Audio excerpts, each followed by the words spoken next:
Hi, Assalamu alaikum. May the peace of God be upon each and every one of you.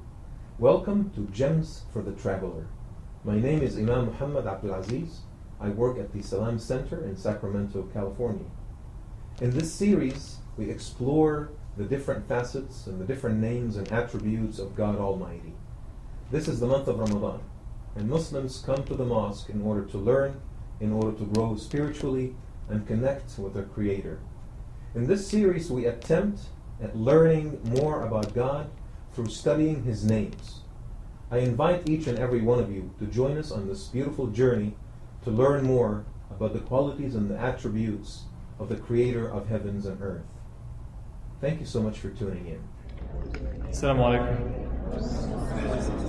أعوذ بالله من الشيطان الرجيم. بسم الله الرحمن الرحيم. الحمد لله رب العالمين. والصلاة والسلام على محمد وعلى آله وصحبه وسلم. I begin in the name of Allah subhanahu wa ta'ala, the beneficent, the merciful. And I seek His blessings and peace upon our beloved Prophet Muhammad sallallahu alayhi wa sallam, and upon his companions, upon his family, upon his followers. And I ask Allah subhanahu wa ta'ala that He make us amongst the best of them. Allahumma ameen. Brothers and sisters, we've been going through names of Allah subhanahu wa ta'ala, and I'll just continue in that same tradition. Can somebody just do a quick review of the names? Somebody who has a loud voice so everyone can hear. Sister, would you like to do one? We have a young sister here.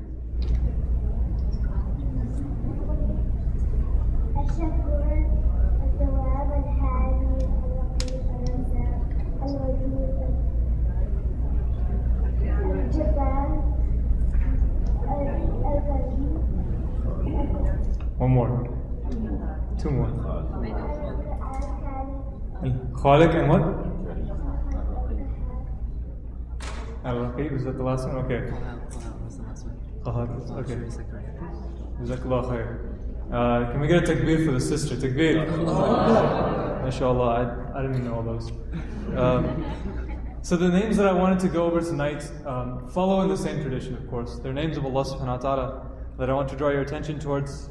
And as usual, you have a chance to guess them. So I'm going to give you one clue.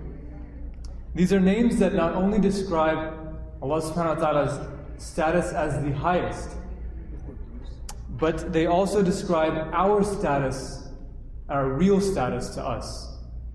There are two names, by the way, so you have double the chance of getting them right. Would anybody like to take a guess? They're names that describe Allah subhanahu wa ta'ala's status as the highest and remind us of our status in the eyes of Allah subhanahu wa ta'ala, or our true status.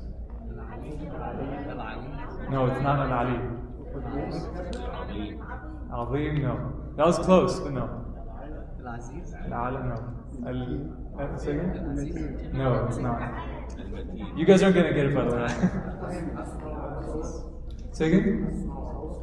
No, it's not. It's not. I'm gonna give you a couple more clues. Almost every single prophet whose story we know, whether through the Quran or through the Hadith, highlights these two names throughout the story. These two names are always highlighted. Even if they're not mentioned in the story, they're always highlighted.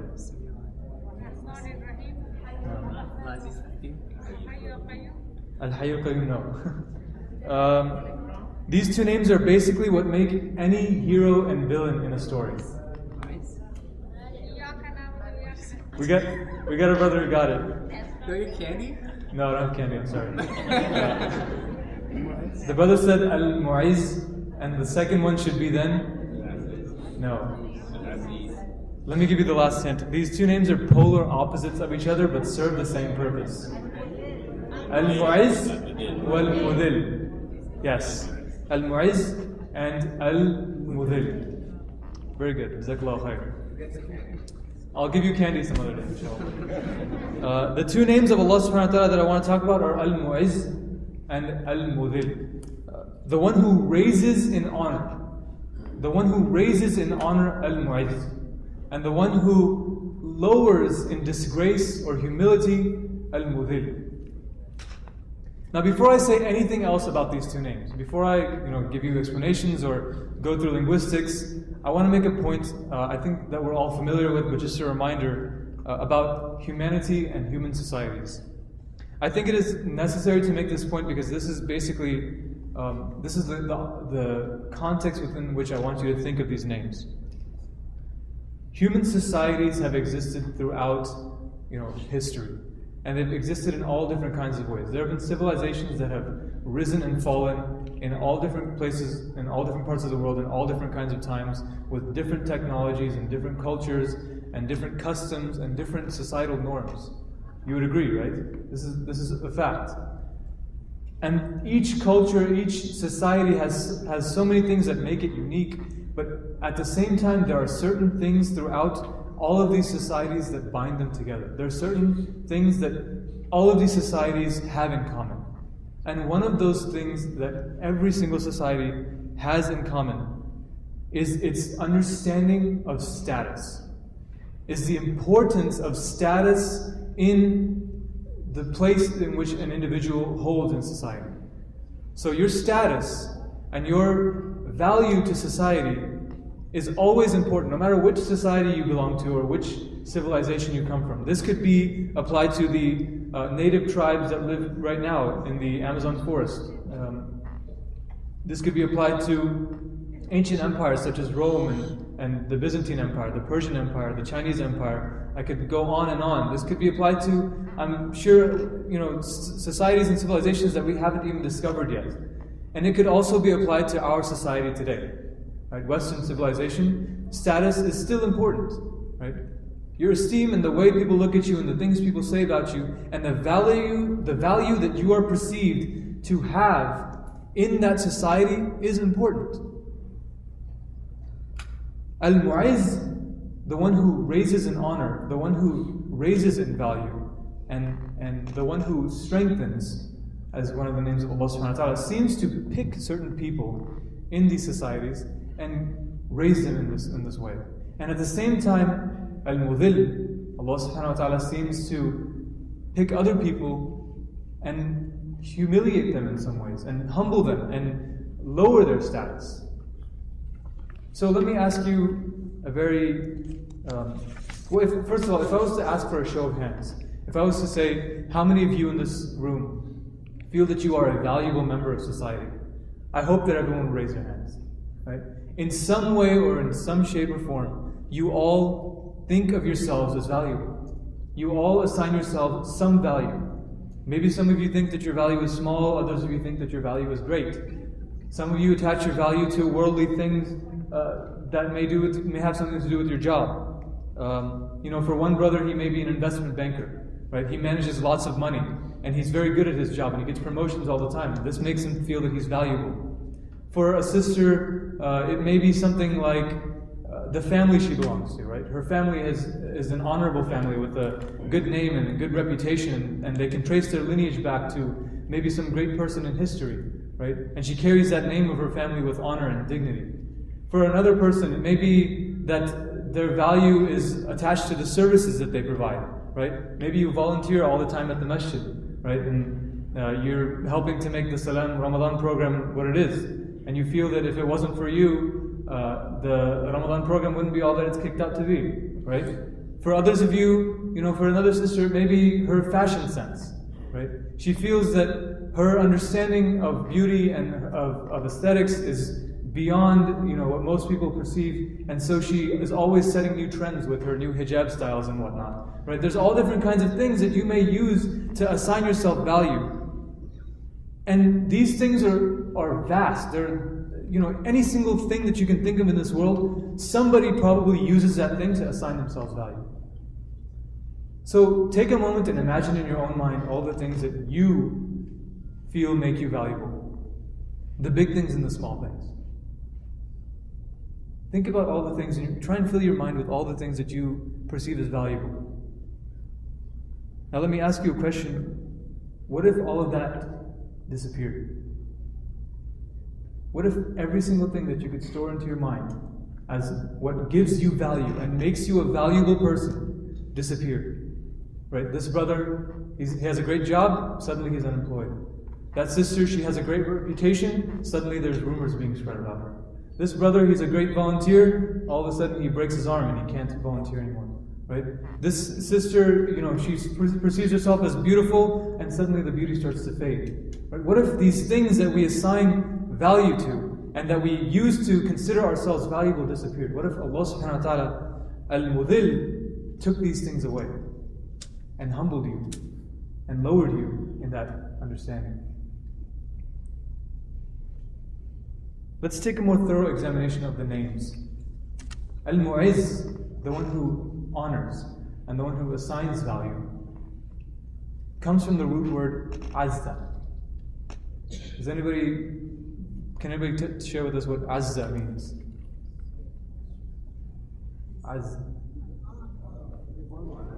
Honor, esteem, pride.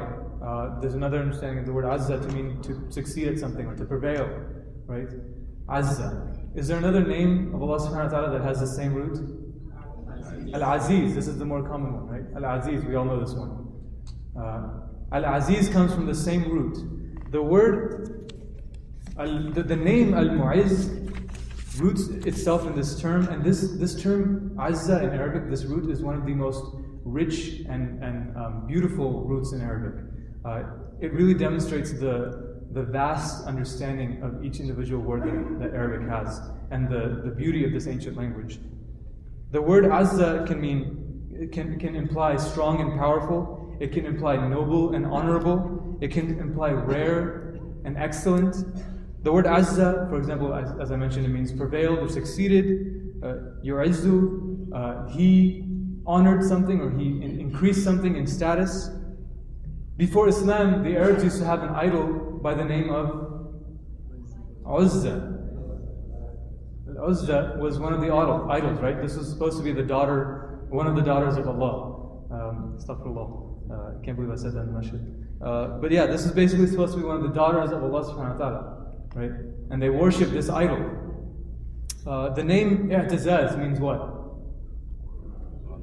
One that is prideful, one that is proud and majestic in his own way.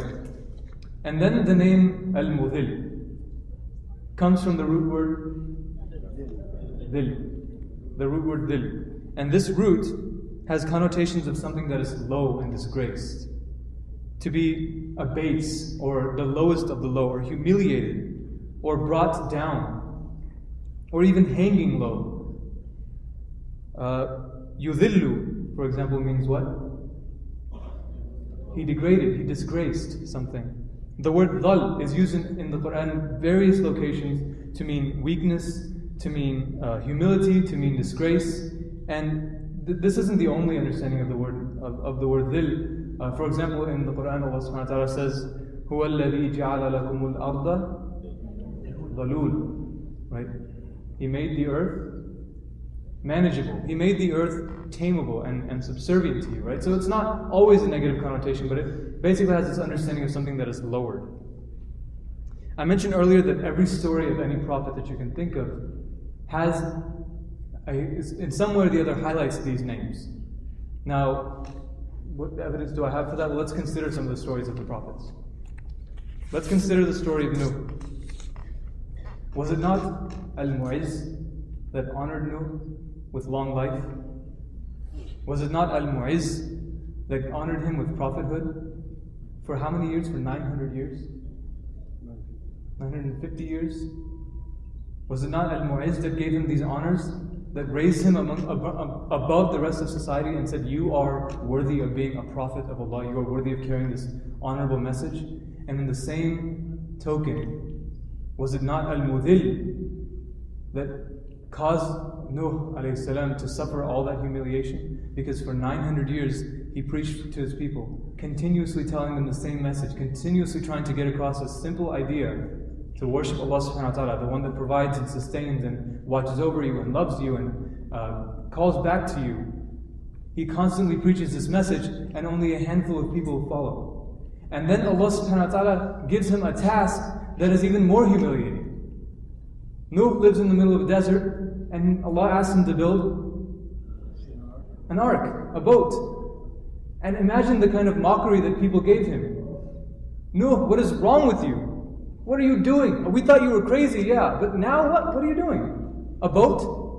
A big boat? Is this for your family? Is this, what are you doing? And people mocked him and made fun of him. And Nuh was steadfast. And he knew that Allah subhanahu wa ta'ala had something in mind. He knew that Al-Muthill did this for a reason. And then Allah subhanahu wa ta'ala, Al-Mu'izz, honored Nuh to be the savior of his people, even though there were few. To be the one who built this ark and saved people from a massive flood that caused huge destruction. Right? This is Allah subhanahu wa ta'ala, Al-Mu'izz wal-Muthill. How about another prophet? And this one I think will hit home with some of the youth. How many of you young people have been asked by somebody older than you, go get me a glass of water? Probably everybody when they're young at some point was asked by somebody older than them, go get me a glass of water, go get me this, a command, and sometimes it seems a little bit harsh, right? Sometimes it seems a little bit like you're a servant and they're asking you to do things as a servant. So Allah subhanahu wa ta'ala gives you these commands. People give you these commands and you feel degraded in a way. Dawood alayhi salam, a young man, very young boy, already a lowly shepherd, right? He doesn't have much status in his society. He's just a shepherd. Dawood is asked to be not a soldier in the army of Talut, but a servant in the army of Talut. So he's not even good enough to fight in the army. He just needs to stand on the side and serve them when they need things, right? This is Al-Muthill. And then Al-Muthill, who is also Al-Mu'izz, honors Dawood by making him the savior of his people. It is Allah subhanahu wa ta'ala, Al-Muthill, who takes this low shepherd and turns him into the king of his people. And this is how Allah subhanahu wa ta'ala, Al-Mu'izz, operates. Tonight we're reciting from Surah Yusuf. Right? And we know the story of Yusuf, so I'll just go through it quickly. Al-Mu'izz honors Yusuf by making him one of the favorite sons of his father, who was already a prophet, and honors him with a dream. What was in the dream? In the dream, Allah subhanahu wa ta'ala shows him that the sun, the moon, and 11 stars are bowing to him. These are honors. And then Allah subhanahu wa ta'ala, in his capacity as Al-Muthill, degrades Yusuf, humbles Yusuf, because his brothers plot against him and he is weak against their plot. And then Allah subhanahu wa ta'ala allows him to be lowered even more into slavery. And then Allah subhanahu wa ta'ala allows him to be lowered even more into jail. And he spends some time in jail. Why? Why would Allah subhanahu wa ta'ala do these things? Why does an innocent soul suffer so much? In fact, isn't this the question that atheists ask all the time? If there's a God, then why do innocent people suffer? Right? Why is there suffering in the world? It's simple, brothers and sisters, because this is not the end. Because the story's not over. The end happens when you accept the end. The end of the story occurs when you allowed for it to be the end of your story. And Yusuf, had he not been lowered so much from being plotted against by his brothers to slavery, to jail, perhaps the king of Egypt would never have heard of him and asked for his help. Perhaps he would have never had the opportunity to become basically the minister of agriculture in all of Egypt, to be one of the most important people in the kingdom. And then Allah subhanahu wa ta'ala reunites Yusuf with his family, and what happens? And his mother and father and his brothers bow to him, just as he saw in the dream. Allah subhanahu wa ta'ala operates both as Al-Mu'izz and Al-Muthill at the same time, by both honoring and humbling somebody, such as Yusuf, so that such an honor as this prophecy could come true. Brothers and sisters, I'm not sure if this is making clear what Al-Mu'izz and Al-Muthill mean in terms of names of Allah subhanahu wa ta'ala. Think about it this way. Who was the most honored company of soldiers in the history of mankind? I'm asking Muslims, so I'm sure there's a biased answer. But who is the most honored company of soldiers? Say again? Not the most honored soldier, the most honored company of soldiers. Who were fighting which Sahaba? They fought in the Battle of Badr, right? They fought in the Battle of Badr. They were the most honored. Al-Mu'izz honored them above any other company of soldiers ever in the history of mankind. Right? But what does he call them in the Quran? He says about them, وَأَنْتُمْ adil. And you were a weak, low band of soldiers. But He honors them. He gives them the greatest honor. This is the quality of Allah subhanahu wa ta'ala as Al-Mu'izz and as Al-Muthill, operating at the same time. Let me share with you a story that really struck me. There's this woman, she's a good, pious woman. She really likes doing the right thing, and she has an affinity for goodness. And one day she gets married. And she gets married to a man who's wealthy, who has a high status. He's very well respected in society. But he's not the most religious and most pious of people. He's just, the average guy in that sense. He's always looking out for himself. And he's kind of a self-made man. And this is how he's so wealthy and so rich. One day they're sitting down for dinner, and they hear a knock at the door. So he tells his wife, go check the door. So she goes and answers, and there's a beggar at the door. And he's saying, can you give me some food? I'm starving. I haven't eaten in a long time. And he looks distraught, and he looks, downtrodden. And so she returns to her husband. She said, there's a beggar outside. He asked for food. And so he gets up, and he walks to the door and slams the door in the beggar's face. Many years later, for unrelated reasons, their marriage goes on, and eventually they get divorced for completely unrelated reasons.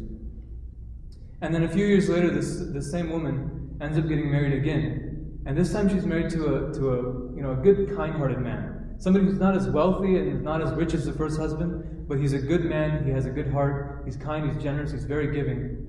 And one day, just like any other day, husband and wife are sitting down for dinner, and there's a knock at the door. And the wife goes and she checks the door, and there's a beggar at the door. And he says, can you give me some food? I haven't eaten in days. And he looks distraught and downtrodden. And she comes to her husband and she says, there's a beggar at the door. And he's asking for food. And without hesitation, her husband picks up the entire tray of food, and walks to the door and hands it to the man. He hands the entire tray of food that they were going to eat to the man. And when he returns and he comes inside, he sees his wife sitting at the table and she's crying. She's weeping. And he says, what's wrong? What is it? What's happened? He tries to comfort her, and she says, many years ago I was married to a man, and just as today, a beggar came to our door knocking, and he asked for food. And my husband of the time slammed the door in his face.